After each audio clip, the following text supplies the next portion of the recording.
Welcome to another edition of The Inner Temple. We are right here in the Mystic Mandala studios, and like most times, I would like to start the show with a story before we introduce our guest this afternoon. So, there was a monk that was trying to cross a river, and it was very hard because he was not the best of swimmers, and the river was really wide. And to cross it, he needed something else. So he spent some time and collected some branches, some logs, some vines, and he made a raft for himself. And it took a couple of days. He had to cross it, he had to cross the river. So he put in all that it takes for him to build a raft, which he did. Eventually, this raft is ready and he slowly wades across the river. The raft saved him.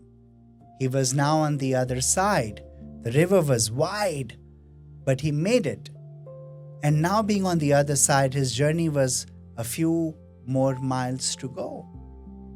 And I ask you this question: is it necessary for him to carry this raft with him? Or should he leave it by the river bank? Because it has served its purpose. So you need to move on. You need to have new experiences, new lessons, and new tools to reset, restart, and continue with the rest of your life. Perhaps the old tools that you had may not work.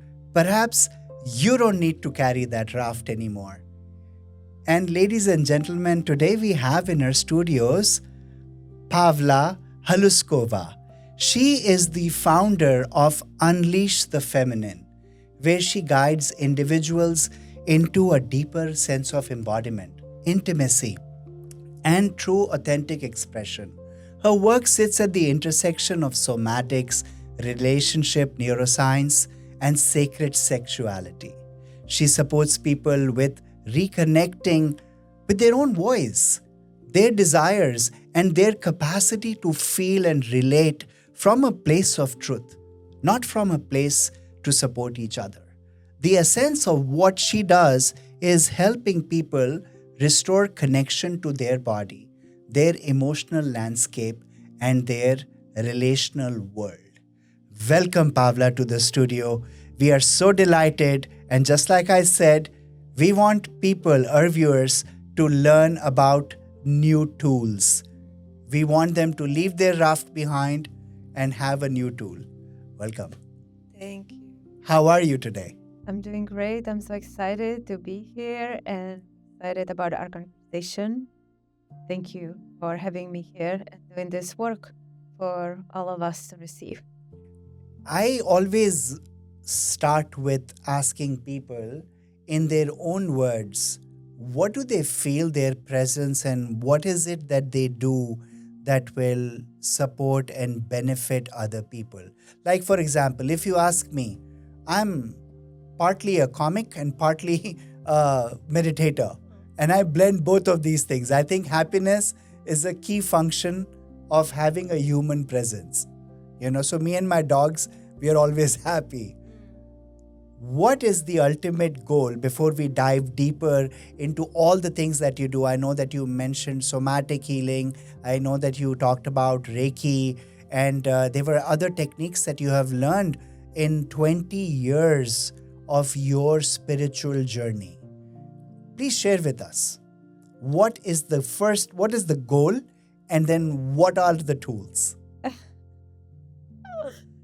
The goal, which would be my intention, would be becoming a human that it's embodied, connected to my own true wisdom and alignment of my soul's desire. So I'm following and listening and moving everything that happens and stands in my way away from the journey, so I get to listen and be present and be available and open to receive the call. And is this what you help people learn about themselves as well? Yes. Yes, and it's also different because I think everybody has their own journey and we don't have the same purpose. The soul wants to learn different things. And so I honor the soul's call for each individual, and we work with the desires and the reclamations and the process of their own life's calling.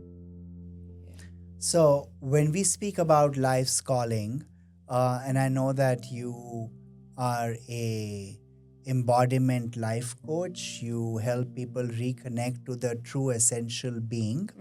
Um, Tell us a little bit more about your journey first. I'd like to know, who is Pavla? How did this all happen? What happened that you perhaps did not follow life into a corporate world job or a regular career of being an accountant or maybe a model or maybe a movie star, and you got into this world of supporting people through the tools that you have gathered over the 20 years you've been in this journey? Who is Pavla? Well, it was definitely not my plan to do this. It was a journey that revealed and opened through the process of me being completely not happy in my actual life. And maybe like everybody else, I've been taught certain ways to live and believe about who I should be and how I should live my life and how I should do the work and money and children and businesses. And I followed the rules. And then as I did the life that I thought I should, somehow it was not working out. I was not getting what I wanted. And it took me the process of dissolving of everything I thought it should be, reveal the path on its own for me to just start. The path started to like unfold and took me on this journey that then I take people on. So tell me, what was the real start? Like, what happened that was your moment of Satori, your moment of falling apart, and then the rebuilding started? Okay. What happened? What was that point? There was a point, but I do want to take it a little bit before the point actually started or happened, because there was a point and I was like around 6 years old, and I asked these questions because I grew up in a country that has no, because it's in Czech Republic, and back then it was communist country. And so part of that was also not to be connected to spirituality or not have a way of spiritual life was not really supported. And I, as that little girl, was asking this question, like, why are we here? Like, this doesn't make any sense that this life is like, I'm gonna like be born. I didn't want to be here. And I'm born into this place. Everybody's upset with me that I even exist.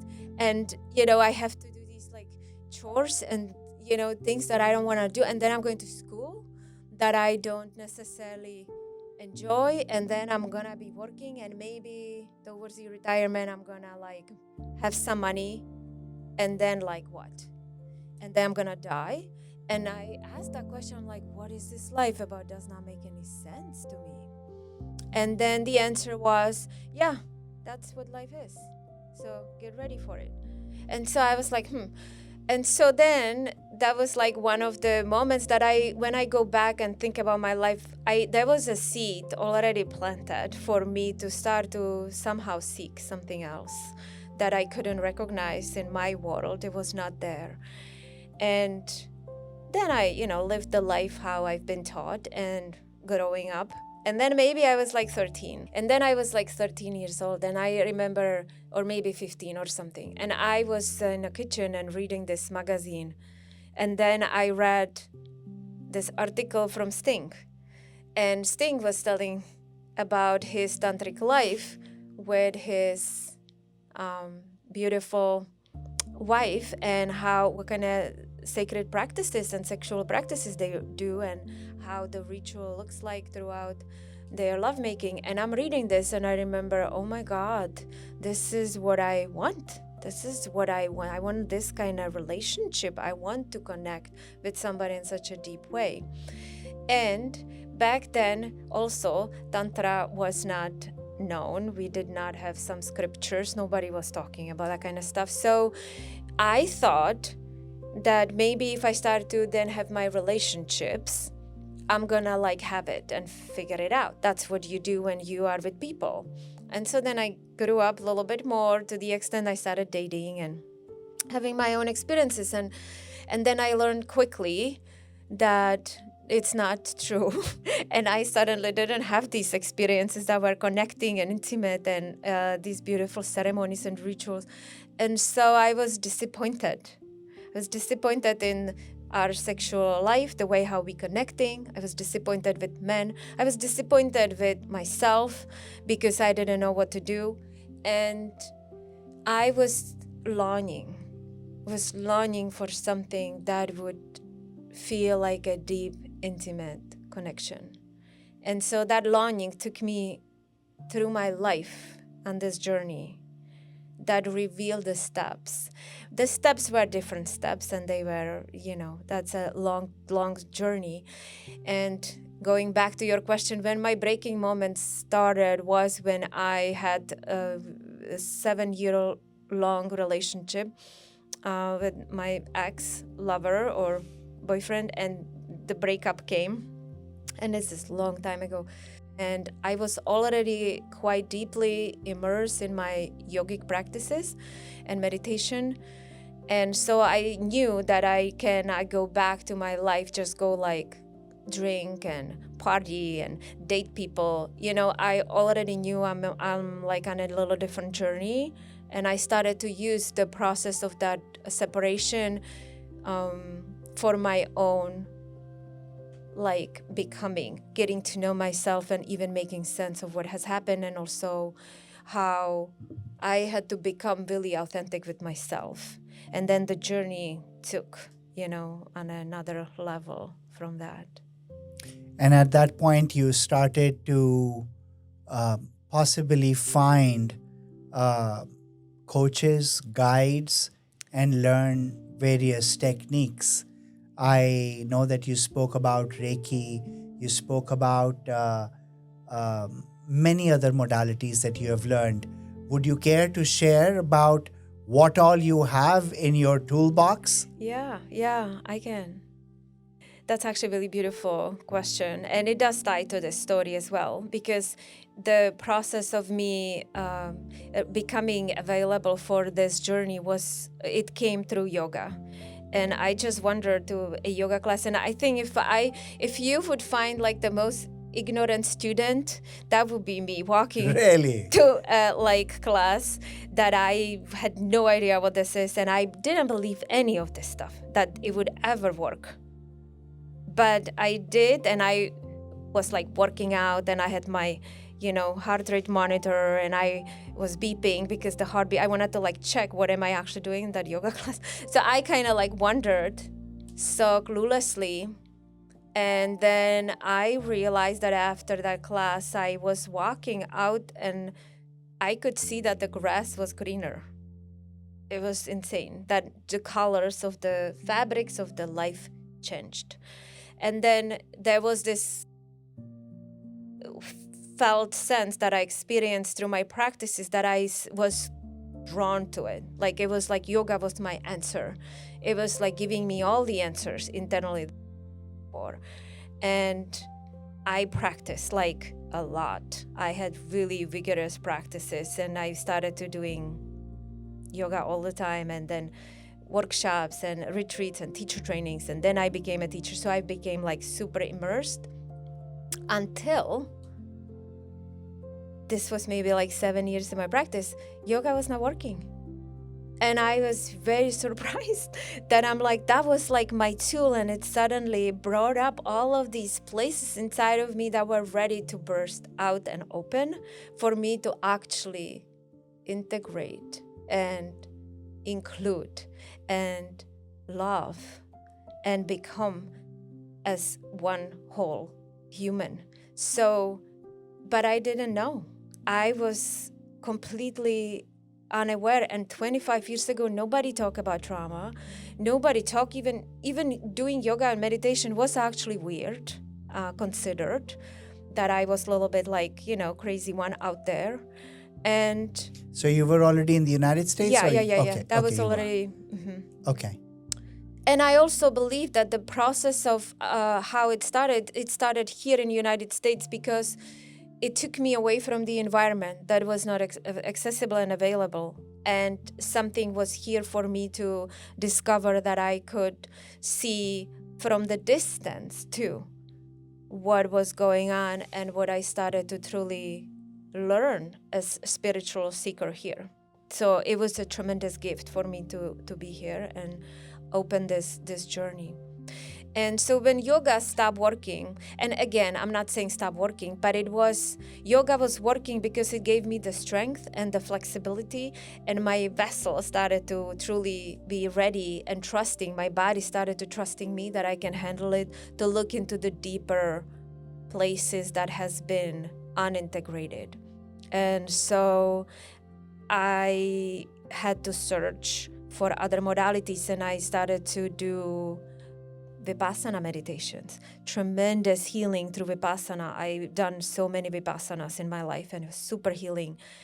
And I've done sound healing. Then from Vipassana, from the silence, what came, I had message that I have to start singing, that I'm going to heal my throat through singing. So and I'm like, well, I'm not singing though. I don't know how to sing.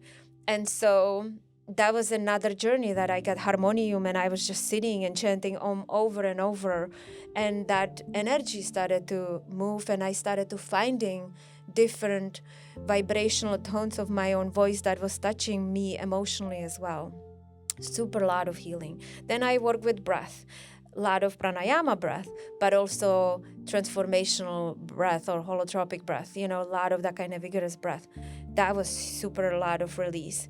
And all of these things happened, dance, art, but then I still fully couldn't, I'm still on this journey, seeking. And people say, Pavla, why don't you just chill? Can you just relax? And I said, well, I kind of I'm not done. I feel like I've got stuff. I need something else. And so I wandered to this class of nonviolent communication. And in nonviolent communication, they teach you empathy as a part of the healing modality. And I started to practice these empathy sessions, and they were really helping me with something. I felt seen and heard in a ways that I have never felt until then.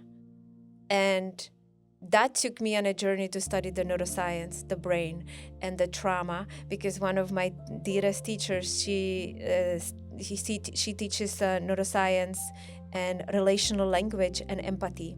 And empathy, it's the way when we move to the right side of the brain, when we truly learn how to be present with what is true emotionally for us and also what is true for somebody else, so we can hold the experience together.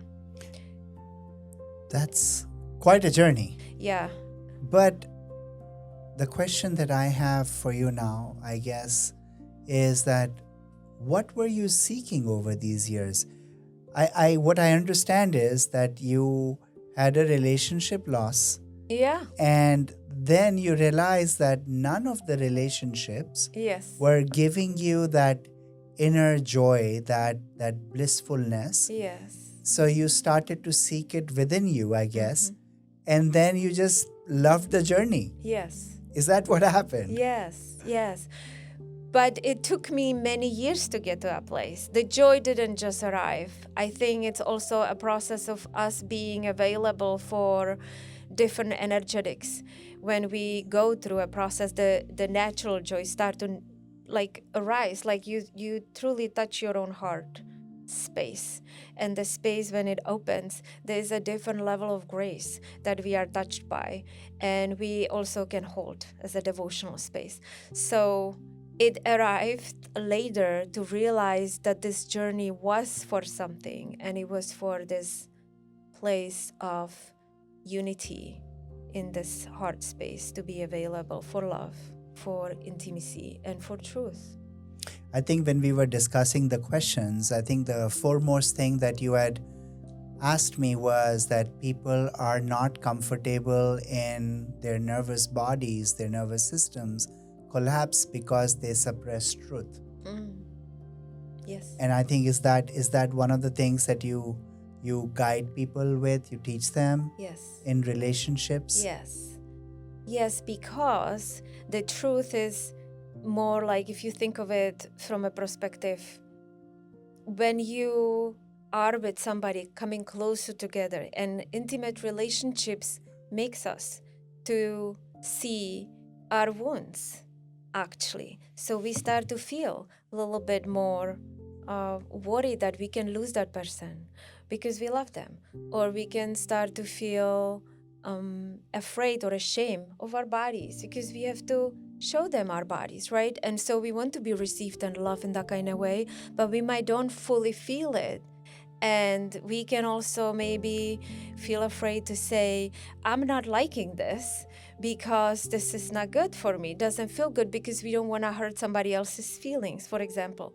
And so this would be the truth that I'm talking about, to acknowledge vulnerably these places that are truly hitting the true intimacy to come and become part of our experience, that we don't just diminish and bulldozer these type of feelings that we feel inside of our system, and we slowly enter with ourselves and holding ourselves with consciousness to then reveal, like the flower, as we coming closer to each other. And we can even say it, we can even express it through a sound, through a movement, we can express it through our voice. And so we allow ourselves to be seen in our experience when we becoming closer and more intimate, and when more things are in stake. The relationship, the more connected relationship you have, the more at stake is. So that more truth will come out. And we can hide. We can hide and we can say, I don't care, whatever. It's fine. I can do it. We can also numb ourselves. We don't have to be fully present in our bodies when we're having experiences. And we can kind of like check out, and we lose our power, because when we move and remove ourselves, our energy is not fully in the field. So this process keeps us to stay present and have our power and authority of the experience, and allow the other to also have their own experience, and then be working with that field that actually it's created between us. So why do so many people, they struggle with intimacy even though they are desiring a deeper connection? Mm-hmm. Let's get to these questions that I'm sure our viewers would want to know, that people want that but they're not able to. Why does that happen? Super broad question. We can spend here long time. But what I would say simply, when we start to feel ourselves and our bodies, we start to become available for deeper intimacy. So in our world that is designed to live in head minus the body, then we have a lot of disembodied experiences within relationship and closeness, because the closeness comes that I have to give you something out of myself, like outside of myself to see. And I'm holding it as a gift. So my emotional state, my feeling state, my sensational state, it's a gift to the other. And then the other, if it's received with devotion, I'm talking about devotional connection and people who long for true intimacy, it's being received that way, that it's something really deep inside is being experienced in somebody's body right now when they are in interaction with me. And so that it's sacred, and I hold it that way. And so everything, whatever that is, if it's anger, if it's shame, if it's guilt, if it's sadness, if it's shyness, all of that, it's part of that revealing. And if that's being held with true reverence and empathy and depth and resonance, what happens when we offer these innate feelings that seemingly could be criticized or judged, or we want to kind of like hide them, like, I don't want to really, say this. Yeah, I don't want to share it. Yeah, I don't want to share it. So then that becomes actually the alchemist for the person to truly transform and transmute the energy inside of them, that there is a beautiful potential for them to actually process their own stuff inside of themselves, to be without that shame, without that guilt, without feeling small or hiding or not giving the space to what it is that they need. It's just true transformation. And it's very organic, Pavla. Again, I get back to our conversation a couple of weeks ago when you came by to the studios to say hi to us. I knew it for once, speaking with you within that few minutes, that our conversation has to be organic, because you teach people to go back to being organic, Yeah. to being connected and deeply rooted, to be essentially true to themselves.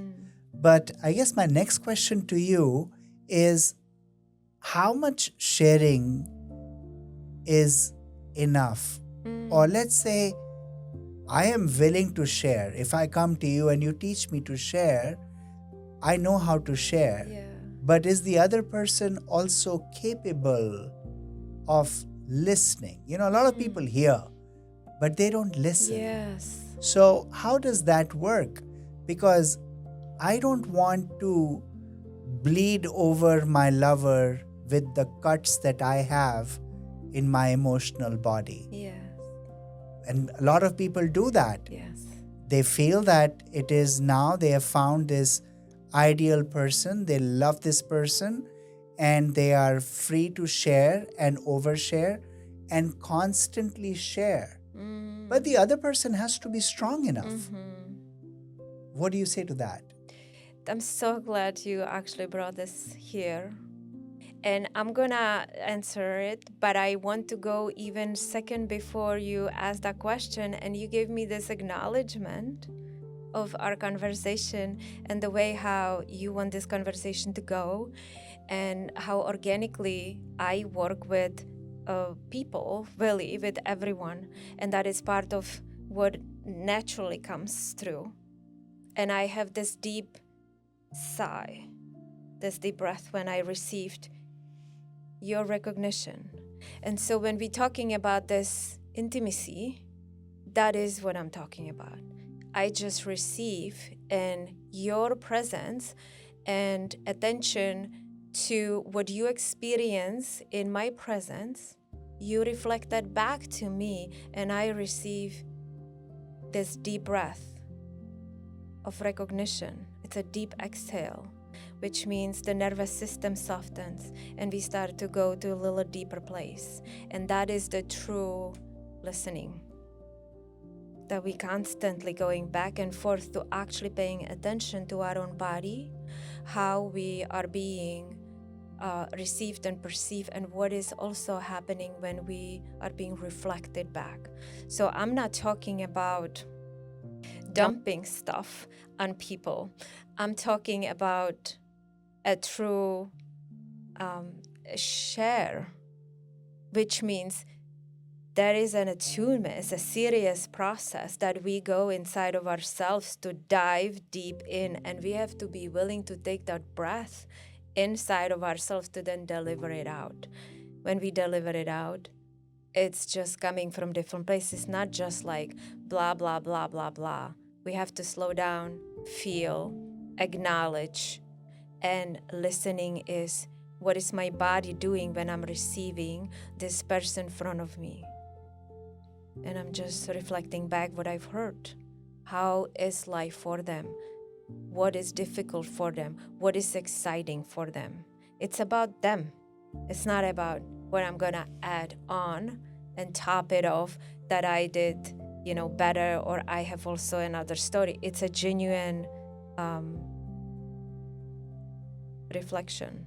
So, just in this organic way that we have conducted ourselves today in our conversation, I didn't even realize when we went to the core topic. I wanted to build up a whole story about it, about this sexuality, this sensual intimacy. But I think that we just went into it so softly that we didn't even know that we are there. Yeah. And I think that's what you guide people with. I do. Can I speak to Of that? course, of course. Yeah. I would love to say something to that because I feel love this because in today's culture, I think we are living in a culture that is a little bit like over-sexualized, right? And so it's an interesting thing to talk about because it's, for me, when I'm talking about sacred sexuality and these type of teachings and modalities and practices are truly not even about sex. They are, for me, it's about flow of life. And so when I approach people and talk about it, and when we actually working with each other, it is about sexuality because it's part of the work, and it is also about our sacred identity, who we are, because in sexuality we can truly not hide, and it is who we truly are.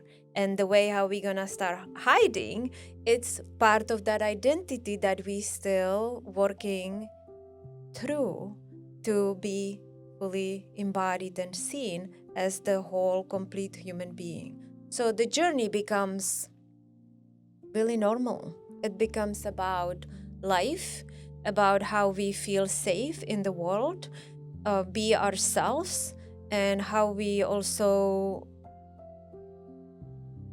interact with each other. Okay, I already have a bunch of questions lined up. Okay. I love what we are learning today, and it's an eye opener for me because I always tell people that if you have to be in a relationship, treat your lover no less than a god or a goddess. You have to be so surrendered and you have to see their divine being before you go into any further relationship help or advice from anyone. If you just start there, that this is my person, I think that's a good stepping stone. But let me ask you this, Pavla. Is it necessary for a human to really have a lover?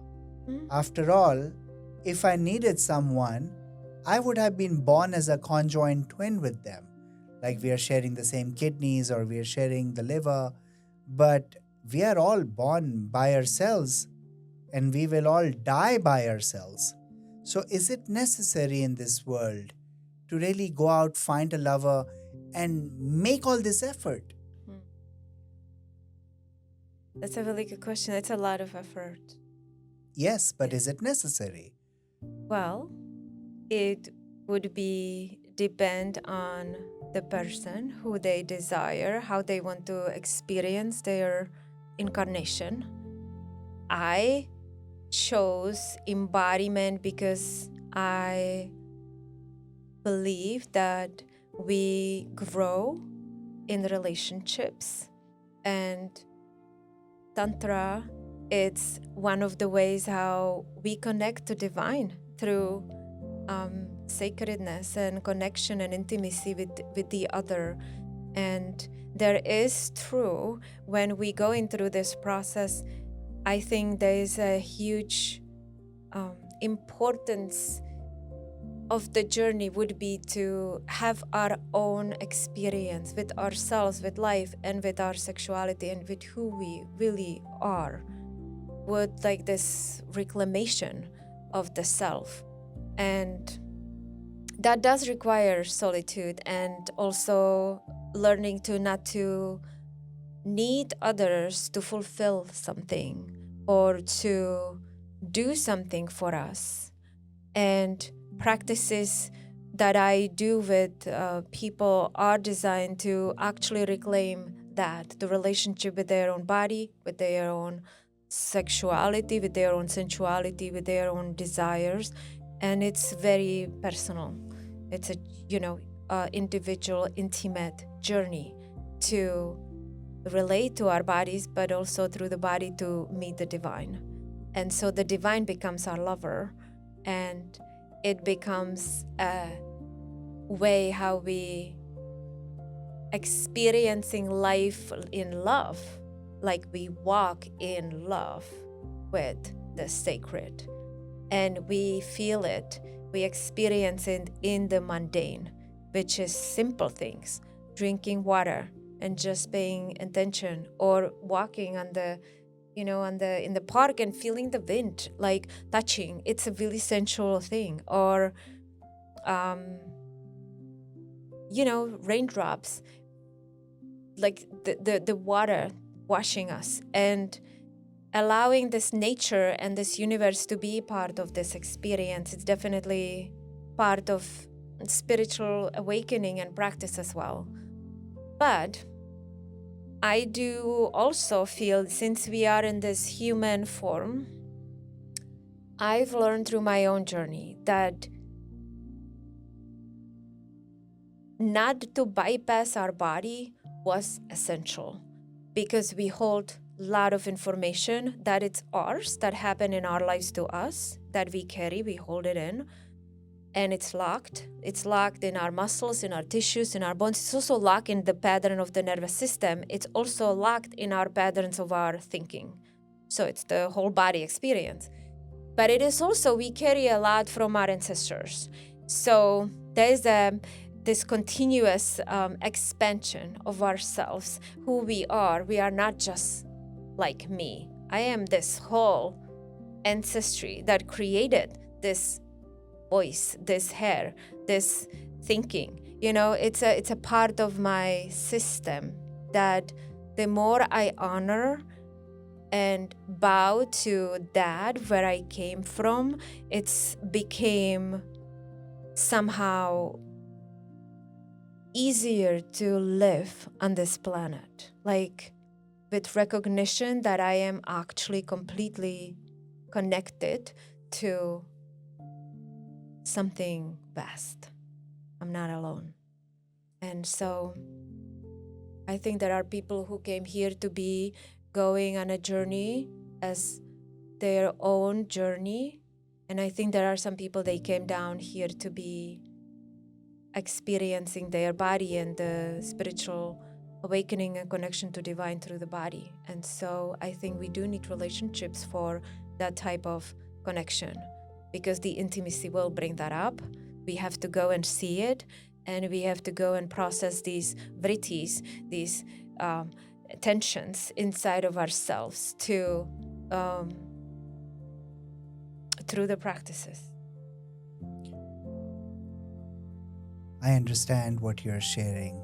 That was a very insightful answer. I really appreciate it. When you speak about the vrittis, we know that they are connected to the chakra system. The chakra system is connected to our energetic body and the whole 72,000 nadis that are there, taking this energy and sharing it and resharing it. In the same way, this sharing of energy between two people, I feel, has two big issues. And I would like your thoughts on these two big issues.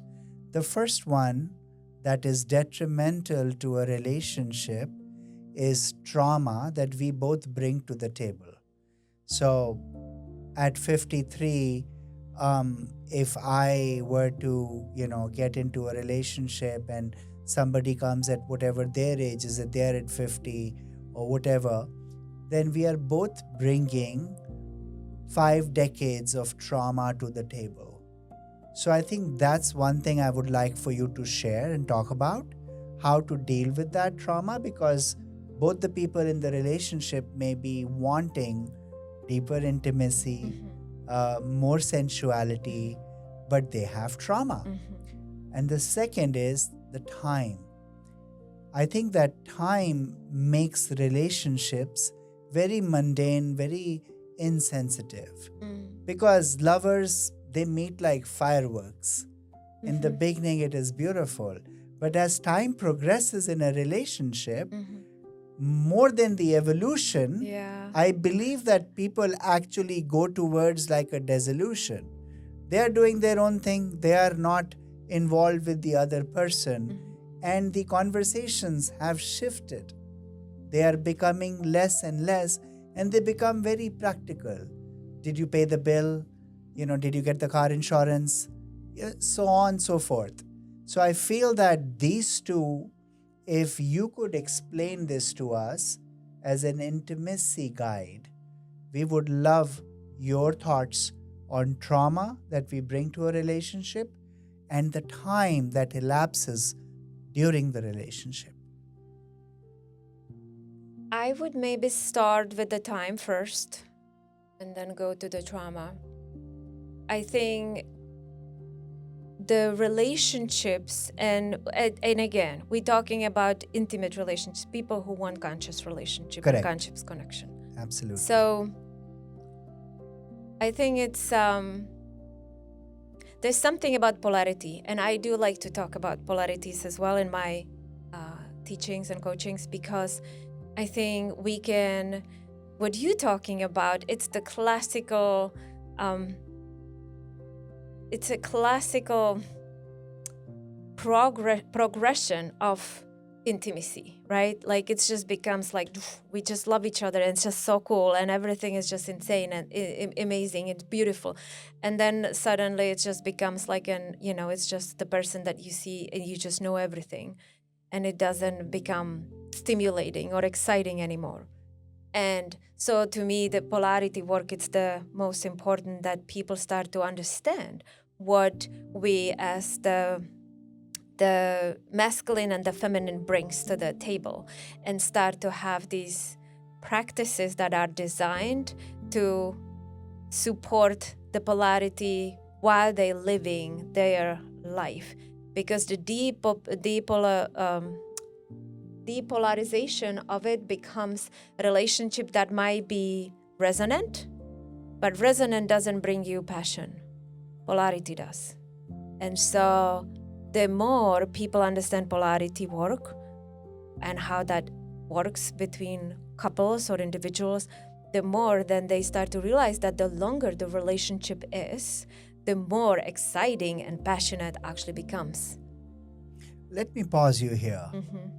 This word polarity, can we dive a little bit deeper into this word? Can you explain it to us? Because I hear a lot of people use it. Yeah. And I know that the way you explain things it's extraordinarily clear.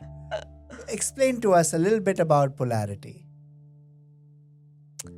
So I'm gonna use the feminine and masculine, but I need to specify before we go into that it is not about female and male body. It's about the energy of the feminine consciousness and energy, and for masculine consciousness and energy. So each of those have different attributes, which means qualities, which means, let's say the feminine could be the feeling side. It could be the side that it's timeless. It could be the side that is the creative, and it's connected to divine. It's spiritual. It's also sensual and attuned, and it has this way of being like it includes things, and it creates a sense, like a feeling state. Just a feeling state.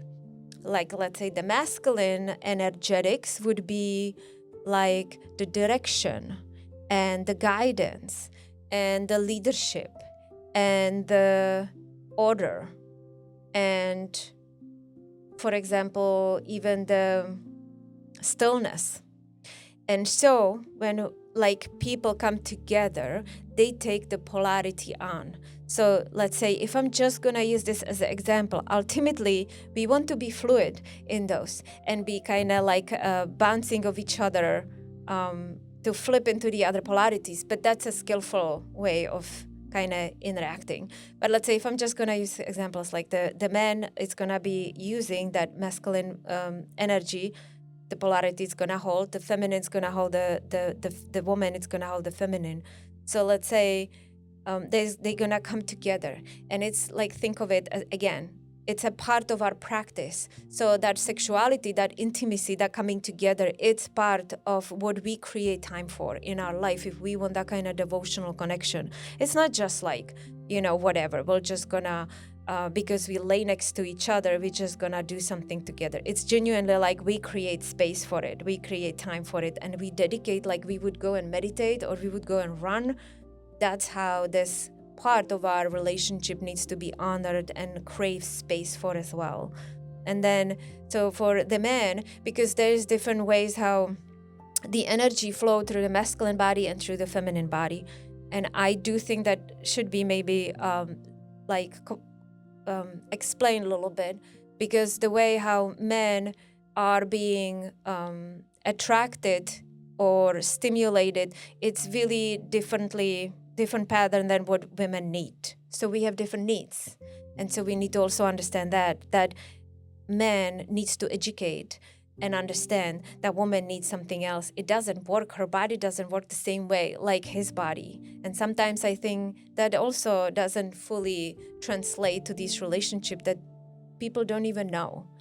And so sometimes I feel like women feel guilty that they take so much time and they need all of these things, and then they just, these men, they have to be bored with them or something, and so they try to rush through their own processes. These men, they also need to understand what to do with the energetics and their own arousal.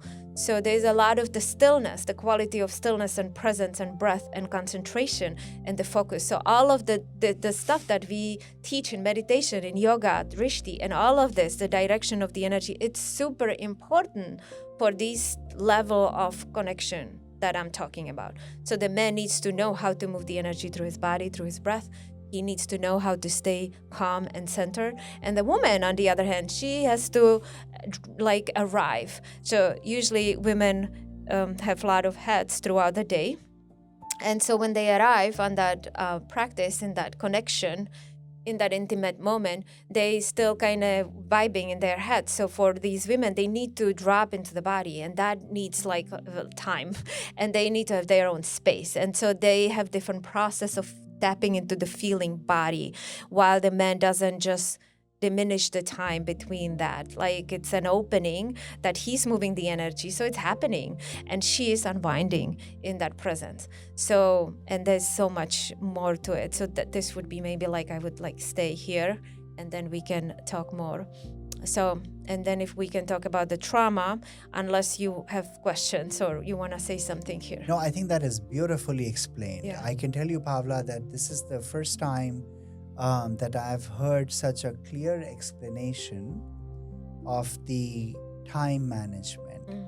But let's go into very layman terms. How often do you think that such ceremonial times should be set aside by couples who are wanting to retain this energy flow, to keep and continue enjoying their sensuality? Maybe once a week? Like in the practices of Tantra that I teach, I tell the people that it's very important to connect full moon nights and new moon nights. Beautiful. These are essential parts where there is a whole cosmic calendar that's moving graciously for you. There is an ebb and flow of energy in the cosmos. Even the oceans are pulled up and pushed back. So there are sacred tantric rituals that we speak about and teach, that we suggest to people to follow. But in your world, how often do you think that these communes should take place? Well, I would say I cannot speak for people. So this is obviously very individual answer for everyone. But I'm talking about a daily practices, a daily committed practices, because I know how it sounds. So I'm gonna explain a little bit.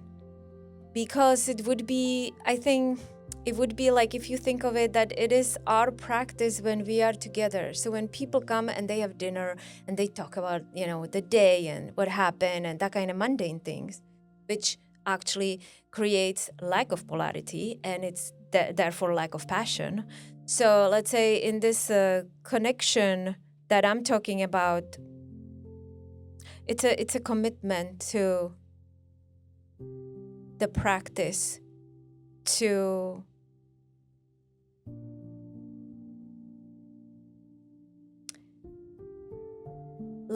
connect to divine. So it's kind of like, it's not about sex, it's about a meditation. It's kind of like a yoga. So it's your practice with your beloved, that you come and you offer to the space what is true for you. I'm not talking about acrobatic things. It's genuine process of the intimacy, which means we start to reveal what it is happening inside of us. So it's the process of the day, what happened, not to bring the story, but to bring the emotion into the field that can be worked out and witnessed and processed and alchemized, can be the meditation. So instead of somebody is doing their own things on their own, people do this together. But again, it depends on the level and the depth people are willing to go, and they want to dedicate their time to what is important in their life and their mission, vision. So it's a personal question. Many years ago, Pavla, I had heard a lecture by a spiritual guide, Osho, and he said that just like you have a kitchen in your home to cook food, a bedroom to go to sleep, a living room to watch TV, hang out, and so on and so forth, every home should have a room for love. That there should be no arguments there. Both the lovers should present themselves bathed, nice, soft, leaving all frustrations, anger, and all emotions that are for the world outside the room, and just have a space to connect. When you were sharing about time management, and the way that you have put it is so extraordinary and so clear, I thought of sharing that with you. That's really beautiful, Pavla. Very good explanation of how couples need to move forward, and the individual journey of each couple is separate from the other. So we covered the time. Let's talk about the trauma both the individuals bring to the relationship. How does one effectively deal with that? And, a lot of people speak a lot of lofty words. They'll provide you techniques, they'll provide you technique names, and so on and so forth. I want the raw, unfiltered process to deal with each other's trauma. Okay. So if we talk about trauma, we talk about stuff that we bringing into the field from, first of all, from our ancestors that lives in our bones. We also bring trauma from what has happened to us in our childhood, and how we were received and perceived when something happened to us. We made sense of who we are based on how we were received and perceived after the event happened, which is also trauma, definition of trauma. And then also we bring stuff that happens in our, let's say, intimate and sexual life with relationships later in life, that we also bring to the space. So there's a lot that actually people bring when they meet. And it will come out. The closer we get, the more of the wound will come to the surface. Ultimately, we find our partners, or ultimately, I would say, unconsciously will be choosing and drawn to a partners who will actually be perfect for bringing the trauma out of our body and witness it and be present with to complete the circuit, because the trauma it actually circuiting in the brain, and so we're looking for completion. And so the relationships start to then be an opportunity for us to complete it or shut it down or dismiss it if we are not aware. And so when we are not aware, the trauma can look like couple can come together and let's say a woman says, women usually want something sooner, closer, like I would say, like define the relationship kind of like closer, sooner, because I think it's connected to the clock and to all of these other things that women go through in their own cycle of, spam of their own sexual life. And it's not always true. This is just an example, just, use it as an example. And so let's say the woman would be like, I want to be having this relationship with you. And then the guy would kind of like pull back and retrieve, because they're going to be like, well, that's like too soon. I don't even know you. Like you want all of these things from me suddenly, like you want me to commit to you. You know, I'm going to be like stuck with you till the rest of your life or my life, and so I don't even know if this is what I want and if I can even deliver, what it is that you're asking me. And so it's like a lot of kind of like that kind of pulling back and panic that can come up. For example, this is just an example. And so when that would happen, the thing is that it looks like on the outside that the woman wants something from this man, and she wants and demands and wants like, hey, I want commitment. I want like real intimacy. I want you to marry me and provide for me and take care of me or whatever.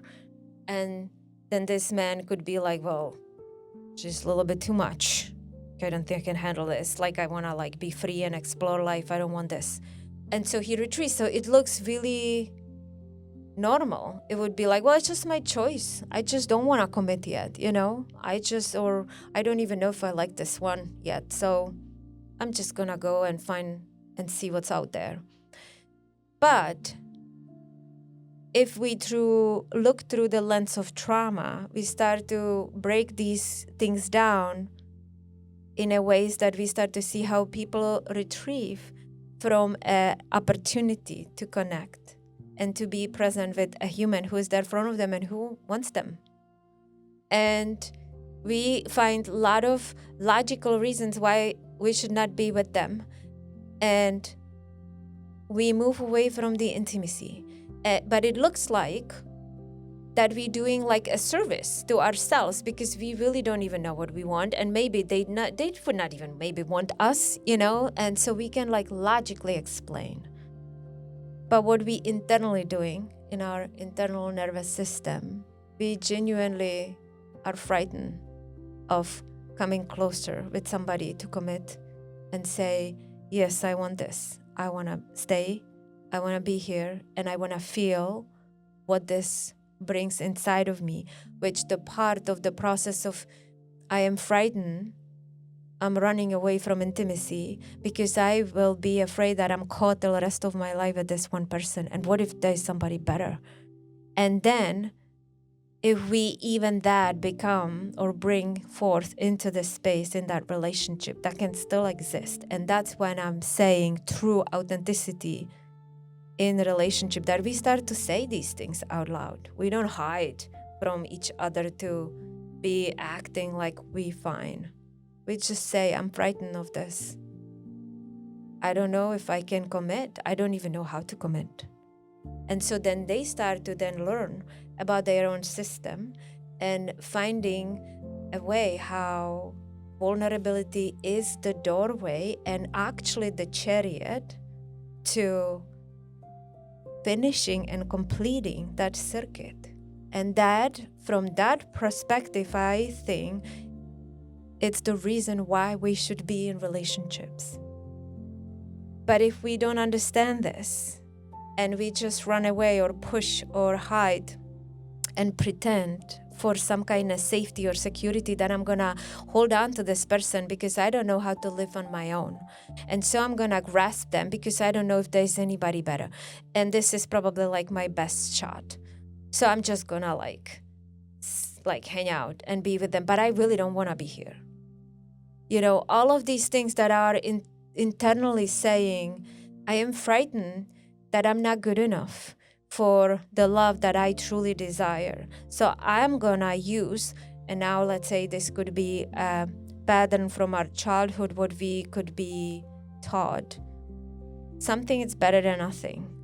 Or you want too much, so you're not gonna get what you want anyway, so you gotta compromise anyways. And we start to like diminish and like dismiss these true desires that we have for somebody that we really would want to be with and offer our lives to, and be in devotional connection and commitment, and even create actually a movement or vision together, you know, to bring this relationship that would be healing to humanity, instead of bringing the energies that already exist here, which is disconnect or dissociation or disconnection or avoidance. You know, we know these are like floating here energetically.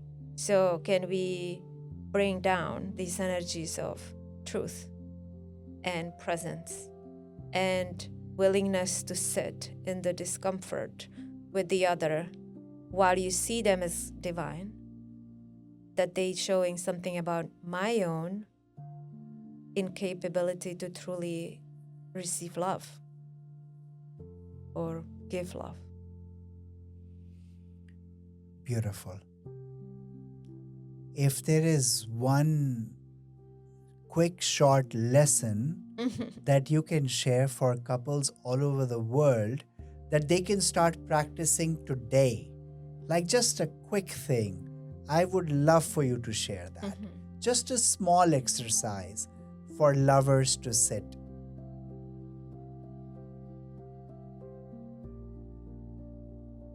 I will share this practice that it's not mine. It's from a couple of my teachers that I really love, and I study with them dearly. So I'm gonna use their practice that I think it's very powerful. And anybody can use it, not just lovers. It could be done with yourself, in front of a mirror. You can do it with your lover, super potent, or even with a friendship. So when two people come together and you're gonna use the polarities as part of the experience and occasion, which means one is gonna be holding the space, one is gonna be revealing. So the one who is holding the space is the masculine. That's what masculine provides the space. Again, can happen inside of ourselves. We can hold space for ourselves, for our own process as witness, which is amazing, super powerful practices that I also teach people. Or when we are with each other, one is holding the space, providing, one is exploring, feeling, and then we switch. So when one provides the space, one feels and shares. So we call it, I feel, I see, the practice. And so the seer is the masculine, gonna look at the partner and gonna say what they see. And there's gonna be a 10 minute. 10 minutes is really, really good time to run out of shallow ideas. 10 minutes give you enough time for you to drop actually deeper what it is that you see in front of your eyes, who is sitting, this human in front of you. And so you start to say, I see So if I'll be the seer, so I could be like, I see, for example, I'm gonna like look at you and say, I see a man who is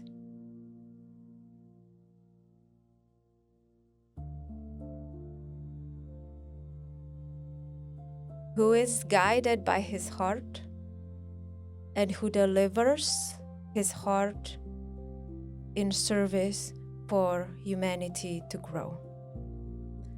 So I can say that. And then you receive. So you're receiving right now. So you say how it lands and see how it lands. You can take that breath in and you can see how it lands. And then I can be saying, I see a man who is showing up over and over and whose journey was so complex and so complicated that created the wisdom that he now shares, carries. So those can be things that you can say.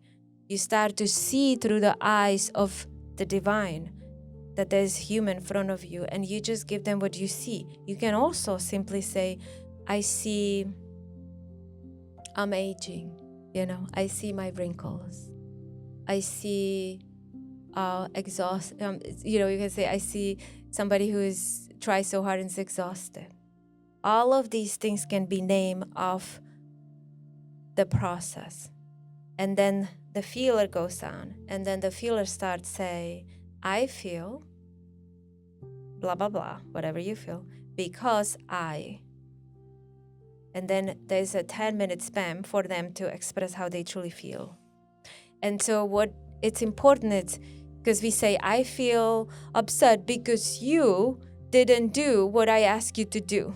So this is a reversal of this process. It's, I feel upset because for example, if we use this example, I could say, I feel upset because I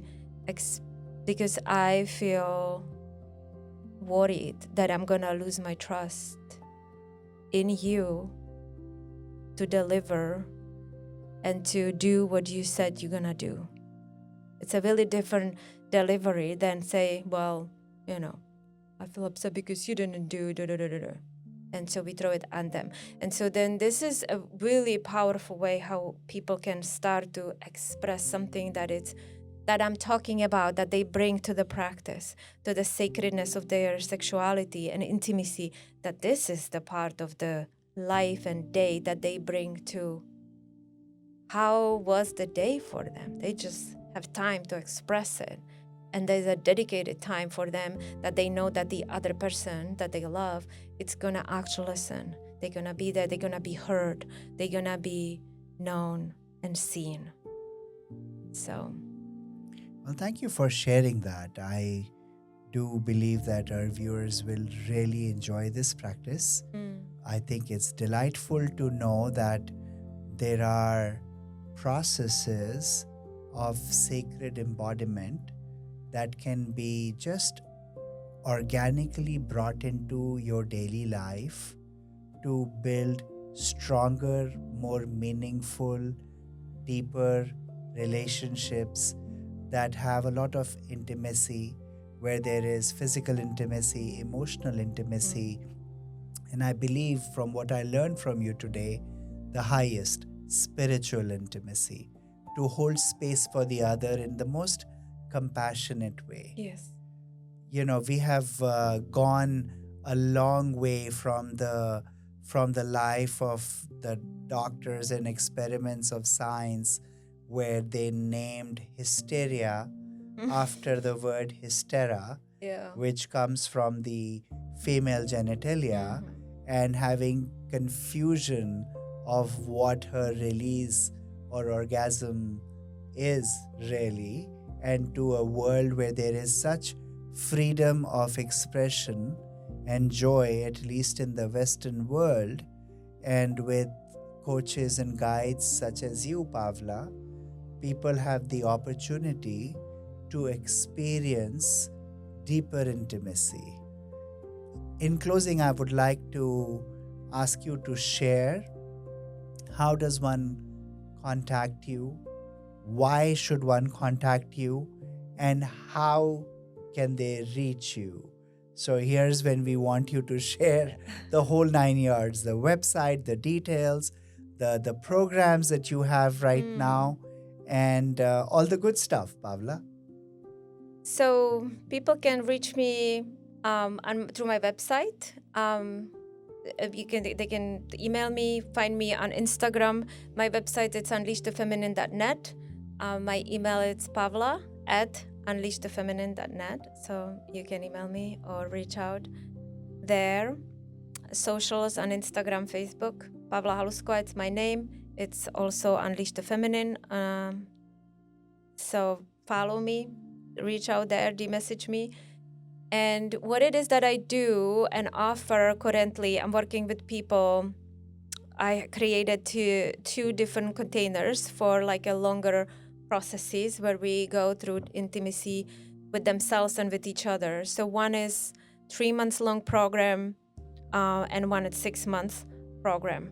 The 3 month is reclaiming your desire, and that one is helping individuals to truly hone on what it is that they actually truly want and be able to reclaim it, name it, call it in that which they truly desire in love, sex, or relationship. And what stands in the way through that nervous system patterning, why we truly don't believe why we can have what we truly want. So it's a really deep process. It's a lot of trauma work and a lot of voice and power and work with ancestors and work with family systems. It's a lot of processes of what happened in our life that we don't truly believe that we can have what we want. And also, the 6 month program, it's Sacred Aliveness, and that is designed for women and awaken them to their own sexuality. So the process is that I'm taking them through connecting to the seasons, life cycles, through their understanding of empowerment and boundaries, through their own learning about orgasms and about the anatomy and about sexual magic and how to reclaim our ritual primal self. And is a lot of archetypal work, and it's a really beautiful process. And there is also a lot that comes with that. It's connected to trauma, relational trauma, but also expansion of that consciousness for women to know what to do when they come to the bedroom, so they actually have their own experience and they can guide the other to let them know and be available for true intimacy and true love and be part of that experience. And I find that super empowering for women to know and have and get to know themselves and be in touch in their body and activate a lot of parts that has not been even activated inside of them. So it's a beautiful journey. It's what I think can change culture and relationships and the way how we see divine and our practices and our health and well-being. Pavla, thank you so much for coming to the Inner Temple podcast. I believe that what we have spoken thus far is just the tip of the iceberg. Yeah. And while speaking, I knew that, the production crew is telling us that we got to wind up. I understand. But I think that there are many more podcasts and much more knowledge and wisdom that we would love for you to come back and share. I would love that. I truly appreciate your time today. Thank you so much. Thank you so much for having me and for this beautiful conversation and give me the space to share this. This is really, really profound. Thank you. And there you have it. Here's another edition of the Inner Temple podcast right here in the Mystic Mandala studios. And just like Rumi said, that lovers don't necessarily always need to look at each other in the eyes. They should perhaps look in the same direction together.